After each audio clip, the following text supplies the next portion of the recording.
Hi guys! Hello. Welcome back to our channel, All Around Health Talk. So today we're going to be talking about a very interesting topic which a lot of women these days around the globe fight with, which is PCOS. Now what do I mean when I say PCOS? PCOS means Polycystic Ovarian Syndrome, which is a disease that happens when your ovaries start growing large cysts, right? Cysts that are abnormal, which are way different from your normal eggs and which do not help matters when it comes to ovulation and childbearing. So when your ovaries start developing these cysts, which most times are multiple, hence the name polycystic, you have what we call polycystic ovarian syndrome. So this disease comes with different symptoms that a woman starts to feel, which helps in the diagnosis of this disease. So we got a question about what the risk factors for developing PCOS are. Basically, studies have shown that there are no known causes of the disease. Like nobody has been able to figure out why people develop this cyst on their ovaries, but there are some risk factors that could increase your chances of getting the disease, which is number one is family history of diabetes. So people who have family history of diabetes are at a higher risk of getting the disease. People who have high level of androgens. Androgens are actually the male hormones, which are the hormones that help the men to produce the hairs all over their face and chest, the deep voices and everything, the male characteristics. Now there are some, basically a woman has androgens and estrogens, but our androgen level is really low. So in the case where a woman has a high level of androgens, then she'll have a high risk of having polycystic ovaries. And also women who have irregular menstrual cycles are at a high risk of having polycystic ovary. Okay, so other question we got is, what are the symptoms of polycystic ovarian syndrome? Usually you see that your periods start to get really irregular, right? So you see cases of a lot of women who normally have regular periods, which means that your period appears on almost the same day every month, but at some point you stop seeing the regularity in your periods. You start having longer periods or way shorter periods, or you start seeing your periods twice in a month, or you start noticing that you bleed more days than normal, or sometimes a whole month or 2 months could pass and then you don't even see your period. So all these irregularities are one of the symptoms that can present itself when a woman has polycystic ovarian syndrome. Another symptom is the pain, right? We call this the dysmenorrhea, when you usually feel pain during your periods. Now, there are people who normally they've always felt pain during their periods, and there's some people who never feel pain. But if you're the type who never feels pain and then at some point you continuously start seeing that you feel a lot of pain during your period, then it could be coupled with other symptoms. It could be it's possible that you have the polycystic ovarian syndrome. Now, another symptom is the heavy flow, right? You start having the quantity of blood that comes out of you during your period is more than usual, right? So this can we call it the hypermenorrhea. So this is also one of the symptoms of PCOS. And then other symptoms you can notice is sometimes a constant pain in the lower abdomen area, right? When there's no other apparent cause for this pain. You didn't get hit, or you don't have any infection, and then you always feel this constant pain in your lower abdomen area. That's also another symptom that you can see when you have the polycystic ovarian syndrome. And then the other ones are maybe weight gain due to the insulin resistance that your body is producing to the usage of insulin. And then you have the hirsutism, which is when the ladies start growing like hairs, beards like men. Another symptom that you can feel when you have the PCOS is acne.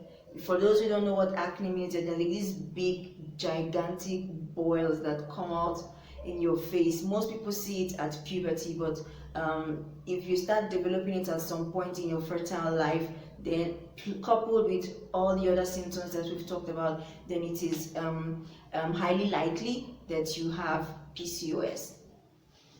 Okay, so we had another question about, can it be treated?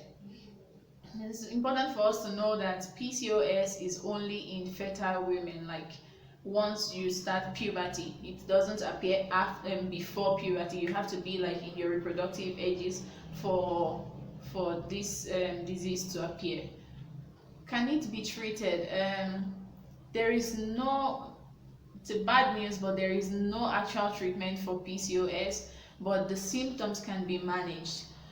In this case, to manage the weight gain, you would have to take treatment for, especially because most of these people also have diabetes as part of the factors that increases their risk of this disease. They will have to have treatment for diabetes, and if you don't have diabetes and you're just really overweight and finding it difficult to lose weight, then most times you have to take the metformin, which is also a treatment for diabetes. It helps with, apart from controlling your glucose level, it helps you to lose weight. So most people get that treatment. Also for the acne and for the menstrual irregularities, you would have to take birth control pills. So they will help with balancing your estrogen levels to regulate your period and to reduce the production of the acne.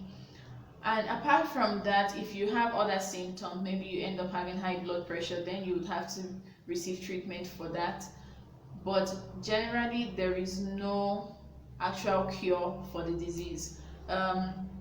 Since it affects fertility, another way that you could help women who have this disease is by IVF, which is in vitro fertilization, where they have to take your husband's sperm to fertilize your egg outside your own body. And they've also talked about surgeries with lasers, but still, it's just to really help you to control your symptoms. There is no actual cure for the disease, which is really bad. Sorry. Yeah, and like in the case where like a woman cannot bear these symptoms, like it's starting to affect her quality of life, then unfortunately they would have to take out your ovaries. Yeah, so that's sad. Hopefully it will be at a stage where you've had the kids, you've had enough kids, hopefully, and then you don't really care about them taking out your ovaries. So another question that we got a lot was if a woman who has PCOS can still have kids. Yes, if you have PCOS, you can still have kids, right? But it's going to be a little bit more difficult for you to do so, especially if these cysts are present in both your ovaries.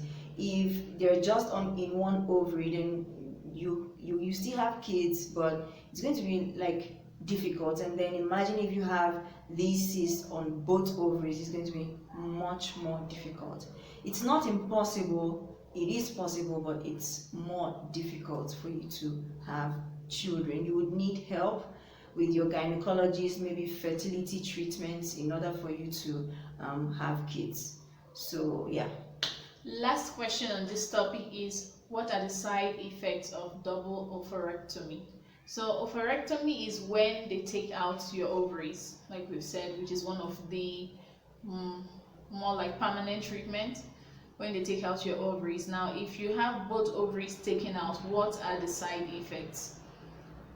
The ovaries are basically in control of ovulation. They make sure that the eggs are produced and sent out to the fallopian tubes for fertilization to occur. They also help in controlling hormonal balance, estrogen and all. They're all being produced within these ovaries. So if your ovaries are taken out, you're practically going to have little or no estrogen. And that's more like you being entering into menopause before your time. Yeah. So when you don't have the estrogens, there's a lot that happens in your body. Women, we are based on our hormones. Everything we do is basically controlled by our hormones. So once they take out the ovaries, no estrogens, it means that you're going to be having a lot of mood swings. You're going to have heat flashes, like just the symptoms that people in menopause go through. You're going to have to go through that. Heat flashes, you're going to be sweating, vaginal dryness, you're going to have low libido, sexual libido, like you just can't find pleasure anymore in your sexual activity. So the estrogen is really very important. So once the 2 ovaries are taken out, it's going to affect your estrogen levels, and it's not fun at all. So those are the side effects of a double ovarectomy, and those are the questions we received on PCOS, and we hope that we've been able to answer your questions. If you have any doubts, please don't forget to leave a comment, send us a message. Also, like our video, share our video, and see you next week. Bye. Bye.